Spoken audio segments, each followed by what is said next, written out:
It should have been the most magical night of her life. Taylor Swift stood barefoot in the sprawling garden of Travis Kelce's Kansas City estate, the autumn air cool against her skin. Lanterns glowed in the trees, a carefully curated playlist of love songs played softly in the background, and roses lined the stone pathway. Travis had spared no expense. Everything about the scene screamed perfection. Travis took her hand, his thumb brushing her knuckles with a nervous energy she'd rarely seen in him. He was usually confident, on the field, in interviews, even around her superstar friends. But tonight, as he pulled a small velvet box from his pocket, his voice trembled. "Taylor Allison Swift," he began, "you've changed my life in ways I didn't think were possible. You make me want to be better every single day. Will you marry me?" Tears pricked her eyes as he opened the box. Inside sat a massive old mine brilliant cut diamond, vintage yet dazzling, set in platinum. It looked like something out of a 19th century novel, and Taylor, a hopeless romantic, felt her knees go weak. "Yes," she whispered. Then louder, "Yes." He slipped the ring onto her finger, pulling her into a fierce embrace as fireworks erupted in the distance. Yes, fireworks. Travis had thought of everything. It was a fairy tale. But like most fairy tales, it came with shadows. The couple FaceTimed their families almost immediately. Donna Kelce cried openly, Jason Kelce whooped with joy, and Andrea Swift dabbed her eyes with a tissue. But Travis's father, Ed, said something that made Taylor's heart skip. "So, you finally told her, huh?" he said, smiling. "About time." Taylor tilted her head. "Told me?" Travis quickly cut in. "He means, the proposal. He's been teasing me about it for weeks." But later that night, when Taylor scrolled through her phone, she noticed a string of comments online. Somehow, the news had leaked hours before their official announcement.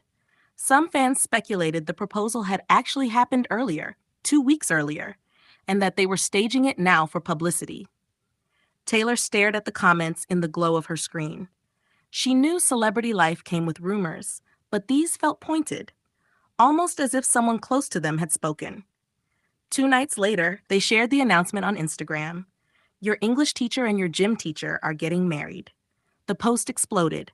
30 million likes in under a day. Fans dissected every detail. The ring, the backdrop, the caption, even the way Travis's hand rested on her waist in the photos.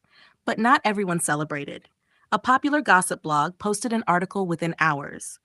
Was Swift-Kelce engagement timed to boost album sales? Sources suggest marketing strategy behind proposal. Taylor's new album was set to drop in just a few weeks. The timing was suspiciously perfect. Too perfect. "Are we just a marketing strategy to people now?" she asked Travis that night, her voice breaking. He wrapped his arms around her. "Let them talk. We know what's real." But even as he spoke, his phone buzzed on the nightstand. She caught a glimpse of the name before he flipped it over. Marissa. Her stomach sank. Taylor couldn't sleep. She'd seen that name before. Marissa had been a rumor months earlier, an event planner in Kansas City, reportedly very close to Travis before Taylor entered the picture. He'd sworn it was nothing. The next day, while Travis was at practice, Taylor searched the attic again, the same attic where she had once found his old letters.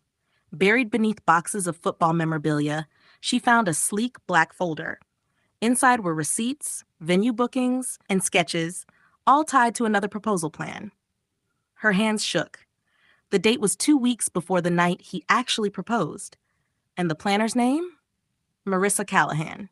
Taylor sat on the attic floor, the folder clutched in her lap, tears blurring her vision. Had he planned to propose with someone else's help? Worse, had she been more than just his planner? That night, Taylor laid the folder on the kitchen island. "Explain this," she said, her voice cold. Travis froze, the color draining from his face. "Where did you, Taylor? I can explain." "Explain what?" she snapped. "That you were planning this with her? That the perfect proposal you gave me was a second draft?" "It's not like that," he said quickly. She helped me set up the first one. I wanted it to be perfect, and she has connections. But something felt off, so I postponed it. I wanted it to be just us, real.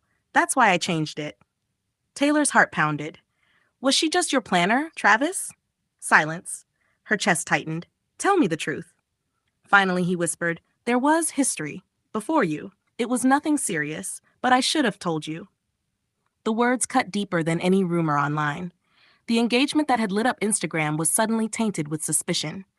Taylor felt betrayed, not just by the lies, but by the timing, the manipulation, the way her personal happiness had become entangled with publicity. For days, she kept her distance, canceling appearances and burying herself in songwriting. Travis, meanwhile, did everything he could to repair the damage. Flowers, apologies, heartfelt promises whispered late at night. "I don't want the spotlight," he said one evening, grabbing her hand. "I don't care about the timing or the headlines. I just want you. I screwed up, I know, but don't let her, or anyone, steal what we have." Taylor searched his eyes. For once, there was no swagger, no easy charm, just raw honesty. It would take time. Maybe months, maybe years. But as she leaned into his embrace, one thought anchored her. Love was never simple, and neither were scandals. What mattered was whether they were strong enough to survive them together. And as the rain tapped against the glass, Taylor realized the truth. Their engagement might have started as a fairy tale with cracks, but it was now something else entirely.